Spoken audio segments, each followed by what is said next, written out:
إله إلا الله وأن محمدا عبده ورسوله.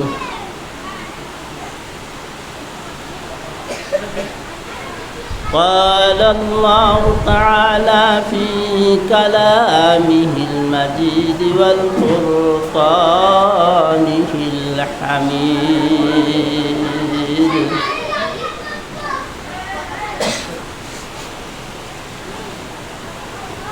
أعوذ بالله من الشيطان الرجيم. بسم الله الرحمن الرحيم.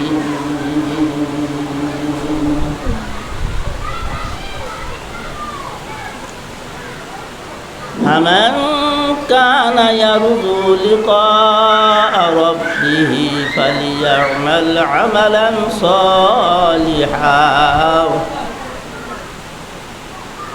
ولا يشرك بعبادة ربه أحدا.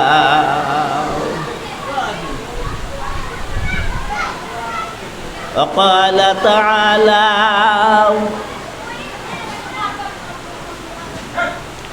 ما آتاكم الرسول فخذوه وما نهاكم عنه فانتهوا.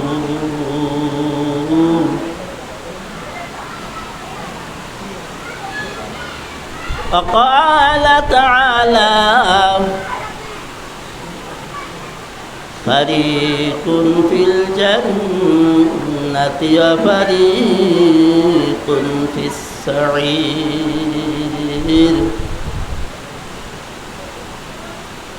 أو كما قال الله تعالى في موضع آخر: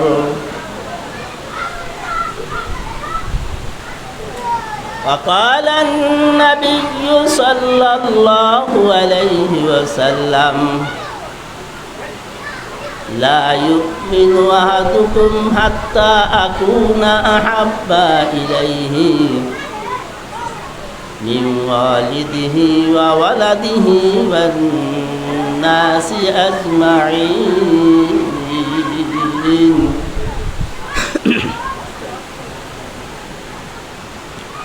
إن الله وملائكته يصلون على النبي يا أيها الذين آمنوا صلوا عليه وسلموا تسليما. اللهم صل على سيدنا مولانا وعلى آل سيدنا مولانا محمد رب الشيخ ما মিনার পেটে নবী জন্মিলেন, কুদরতেরও কামেল যারা নবী ভাবে আসিলেন। আল্লাহুম্মা সাল্লি আলা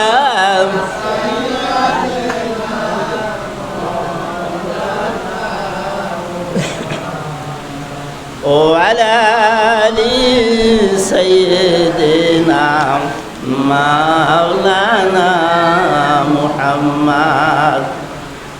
পানি পানি আরো পানি পানি আওয়াজ হবে রোজ হাসরের ময়দানে, হাউস কাউসারের পানি দিয়ে ঠান্ডা করবেন মোদের। আল্লাহুম্মা সাল্লি আলা সাইয়্যিদিনা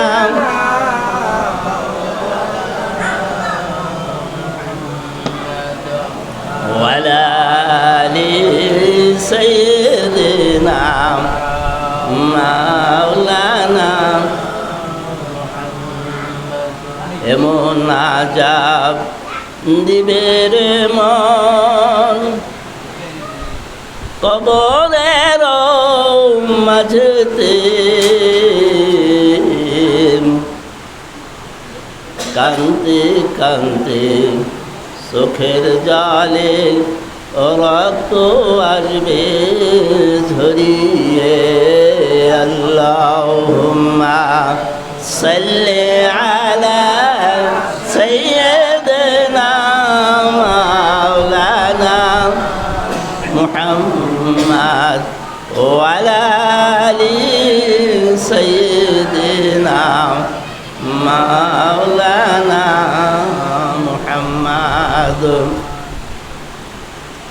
বাগমারা দারুন নাজাত ছালহিয়া মহিলা মাদ্রাসার উদ্যোগে পবিত্র ঈদে মিলাদুন্নবী উদযাপন উপলক্ষে আজকের এই মাহফিলের সম্মানিত সভাপতি জনাব হযরত মাওলানা বেলায়েতুল মতিন সাবেক অধ্যক্ষ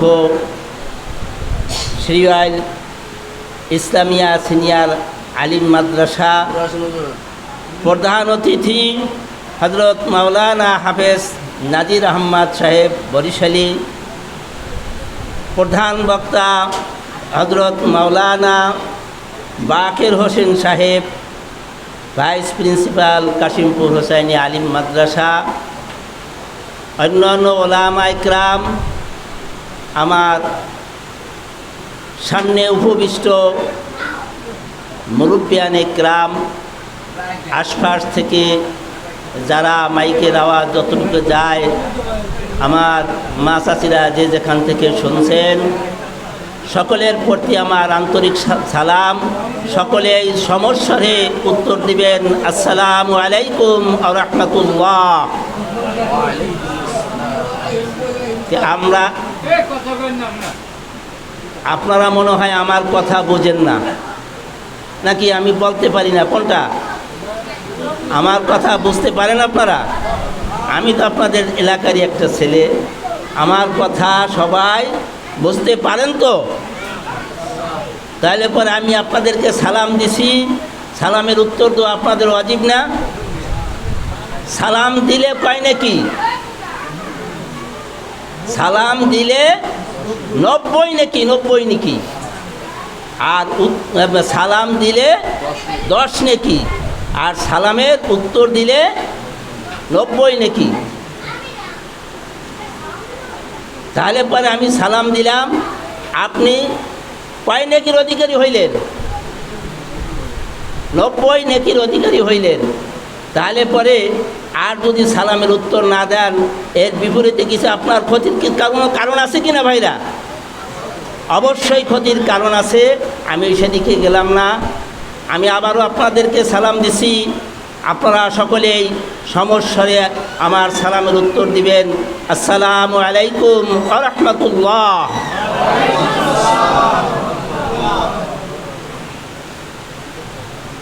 সম্মানিত হাজিরিন, আজকে পবিত্র ঈদে মিলাদুন্নবী, যদিও আমরা কতিপয় লোক এখানে উপস্থিত হয়েছি, আমাদের এখানে আসা বসা এবং দু একটি কথা বলা এবং শোনা, আমরা এই মজলিসে বসতে পেরে আমরা খুশি না বেজার? খুশি যদি হয়ে থাকি, তাহলে পরে আমরা সকলেই এমন মনোভাব নিয়ে, আমি হয়তো আপনাদের সেইভাবে উপযুক্ত বক্তৃতা দিয়া বয়ান করে আপনাদের মনকে খুশি করতে পারবো না, কিন্তু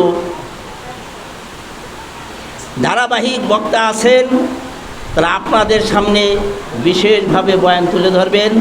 আমি অল্প দু একটি কথা বলে আমার কথা শেষ করব। আমি যে কথা বলতেছিলাম, যে আজকে আমরা এই মজলিসে আসতে পেরে আমরা কি সকলেই খুশি। এই খুশি কি আমরাই শুধু খুশি? আমরা যে উদ্দেশ্যে উপস্থিত হয়েছি, ঈদ অর্থ কি? আনন্দ। ঈদ অর্থ আনন্দ। আর কার উদ্দেশ্যে আনন্দ? সেটা আপনার আমার নবী হজরতে মুহাম্মদুর রাসূলুল্লাহ, সবাই বলি সাল্লাল্লাহু আলাইহি ওয়াসাল্লামের উপলক্ষে। তিনি যে 570 খ্রিস্টাব্দে পবিত্র মক্কা নগরীতে জন্মগ্রহণ করেছিলেন, শুভাগমন করেছিলেন, সেই শুভাগমনের দিন আমি শুধু আজকে সেই ঈদ উদযাপন করতে শুধু খুশি নয়, বরং আসমান জমিন উভয় এই রাসূল পাক সাল্লাল্লাহু আলাইহি ওয়াসাল্লামের শুভাগমনের উদ্দেশ্যে সকলেই খুশি ছিল, আনন্দিত ছিল। রাসূল পাক সাল্লাল্লাহু আলাইহি ওয়াসাল্লাম দুনিয়ার বুকে শুভাগমন করবেন। রাত আল্লাহর দরবারে ফরিয়াদ করতে লাগলো, ওগো আল্লাহ, যাকে সৃষ্টি না করলে এই সৃষ্টি জগতের কোনো কিছুই সৃষ্টি করা হতো না, ঠিক কিনা ভাইরা? অতএব সেই সৌভাগ্যবান ব্যক্তি, সেই মহান ব্যক্তিকে আমার মাঝে তার শুভাগমন ঘটান। অর্থাৎ তিনি রাত্রে শুভাগমন করবেন, জন্মগ্রহণ করবেন।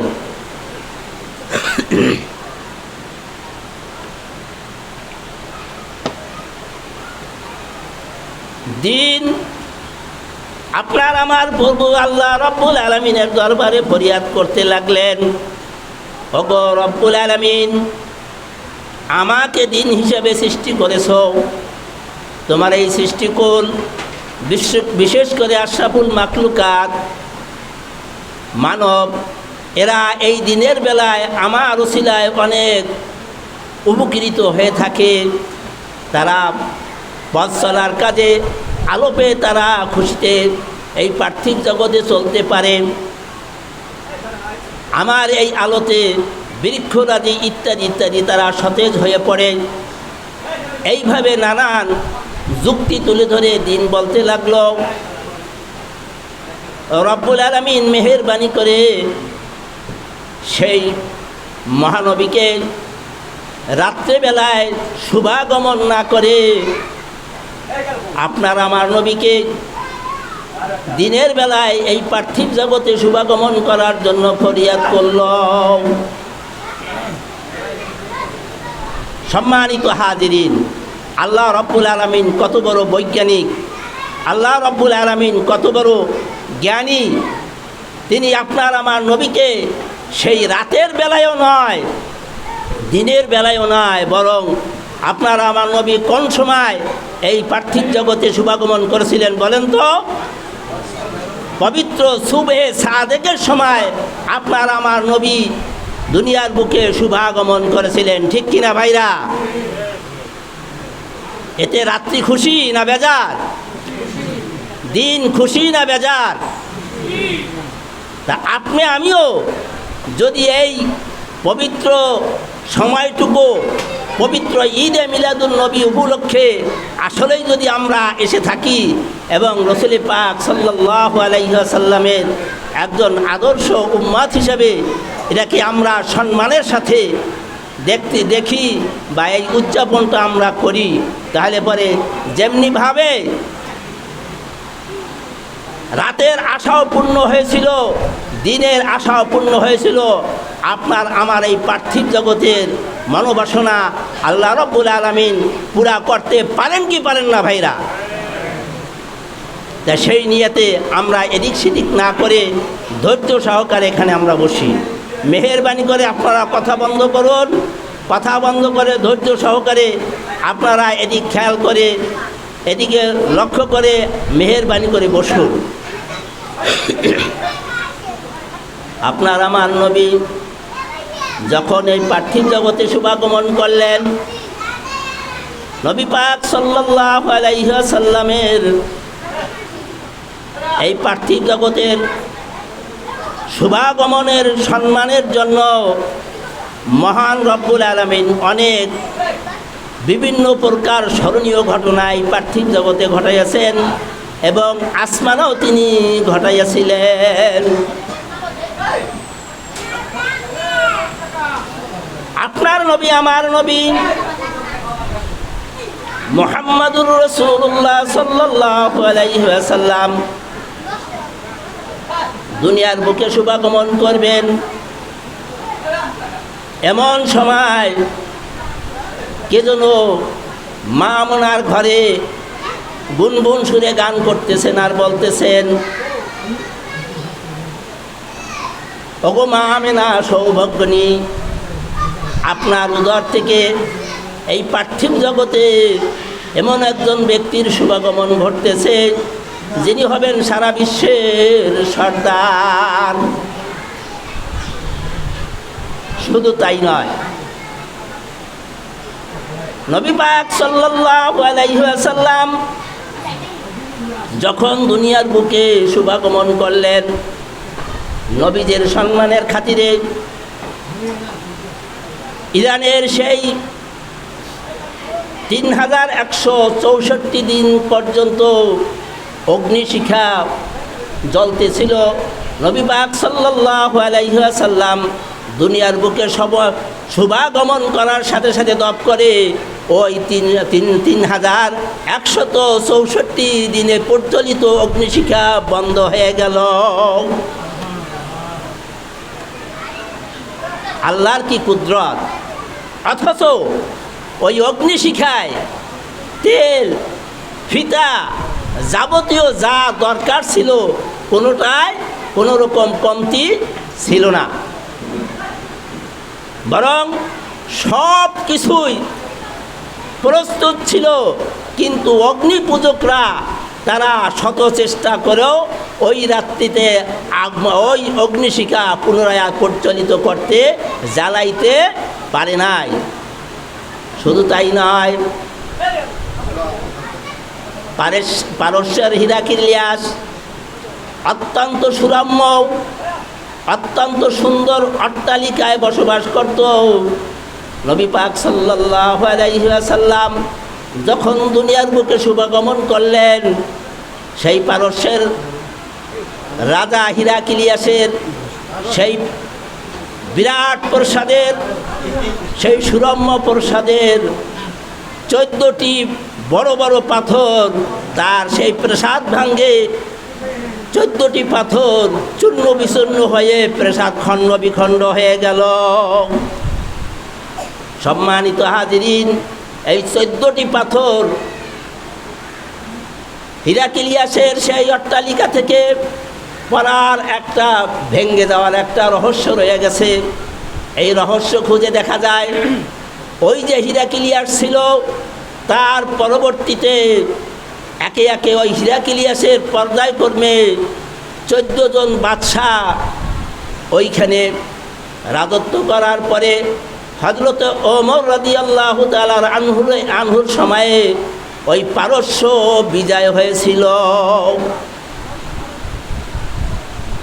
শুধু তাই নয়, এটা হলো দুনিয়াভি এইরকম হাজারো দৃশ্য, হাজারো ইতিহাস রাসূল পাক সাল্লাল্লাহু আলাইহি ওয়াসাল্লামের শুভাগমন উপলক্ষে ইতিহাস তৈরি হয়েছিল, ইতিহাস সৃষ্টি হয়েছিল। শুধু জমিনেই নয়, আসমানেও বিভিন্ন ধরনের সেই স্মৃতি ফুটে উঠেছিল।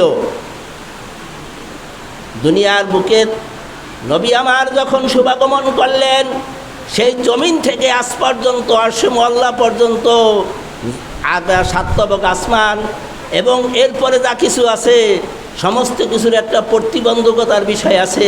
কিন্তু নবী পাক সাল্লাল্লাহু আলাইহি ওয়াসাল্লাম দুনিয়ায় শুভাগমনের সাথে সমস্ত প্রতিবন্ধক সৃষ্টি খুলে গিয়ে সমস্ত জায়গাগুলো, সমস্ত স্থানগুলো সিদরাতুল মুনতাহা আরশে মুআল্লা পর্যন্ত আলোকময়, আলোকিত হয়ে গিয়েছিল। সম্মানিত হাজিরিন, এমনকি বলা হয় রাসূল পাক সাল্লাল্লাহু আলাইহি ওয়াসাল্লামের শুভাগমনের পরেই সমস্ত ফেরেশতারা ছুটাছুটি শুরু করে দিল এবং তারা কেমন একটা অস্থিরতার ভিতরে পড়ে গেল। তারা চিন্তা করল, যেই নবীর শুভাগমনের পরে, যেই নবীর নবুয়তের পরে এই পার্থিব জগৎ শেষ হয়ে যাবে, ফানা ফিল্লা হয়ে যাবে, কিয়ামত সংগঠিত হয়ে যাবে, এই প্রস্তুতি স্বরূপ হযরতে ইসরাফিল আলাইহিস সালাতু ওয়াস সালাম সাথে সাথে আল্লাহর হুকুম পালন করার জন্য বাঁশি হাতে নিয়ে, সিংহা মুখে নিয়ে প্রস্তুত হয়ে গেছে। বলা হয় নবী পাক সাল্লাল্লাহু আলাইহি ওয়াসাল্লাম মেরাজ রজনীতে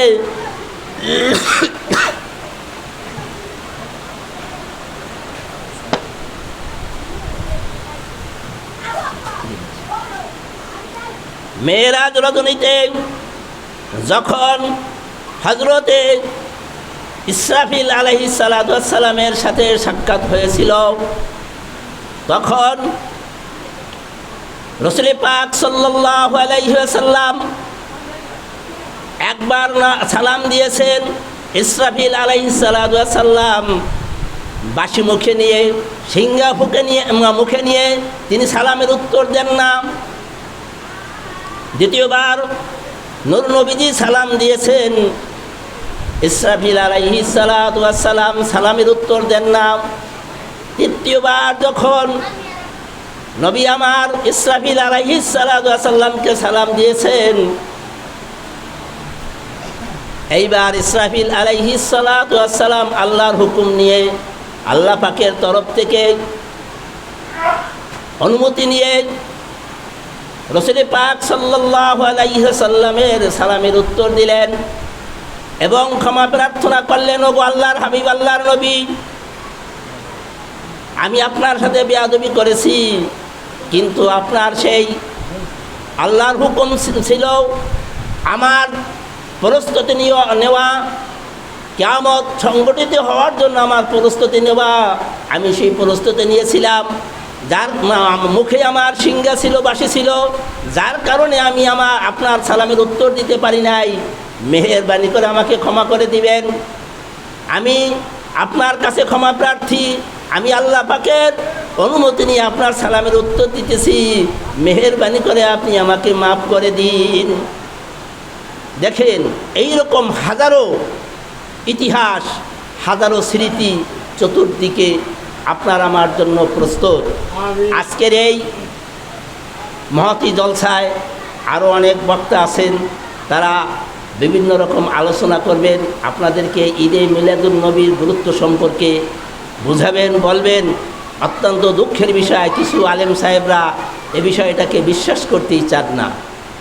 আমি বন্ধুদেরকে বলবো, আপনারা এ নিয়ে যদি কাদা ছোড়াছুড়ি করেন, এ নিয়ে যদি আপনারা ঝামেলা বাঁধান, তাইলে পরে আমি মনে করি আপনাদেরকে এটা জ্ঞানের পরিচয়, আলেমের পরিচয় হবে না, বরং যেখানে আমাদের মাশায়েখগণ হযরত ইমদাদুল্লাহ মহাজের মক্কি, আপনাদের মুরব্বী হযরতে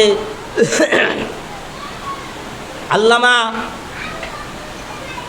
শামসুল হক ফরিদপুরি সাহেব এই ব্যাপারে এই সকল ব্যাপারে পূর্ণ সিদ্ধান্ত দিয়ে গেছেন। আমরা আমাদের আকাবিরদেরকে, আমাদের মুরব্বীদেরকে মেনে চলব। আল্লাহ পাক আমাদের ইহজগৎ পরজগৎ উভয় জগতে কল্যাণ করুক। আমি সকলের সুস্বাস্থ্য কামনা করে এবং রসুলের একজন আদর্শ উম্মাত হিসেবে আমরা পরিগণিত হতে পারি, এই দোয়া কামনা করে, সকলের সুস্বাস্থ্য কামনা করে আমার কথা এখানে শেষ করছি। আমা আলাইনা ইল্লাল বালাগ। আসসালামু আলাইকুম ওয়া রাহমাতুল্লাহি ওয়া বারাকাতুহু।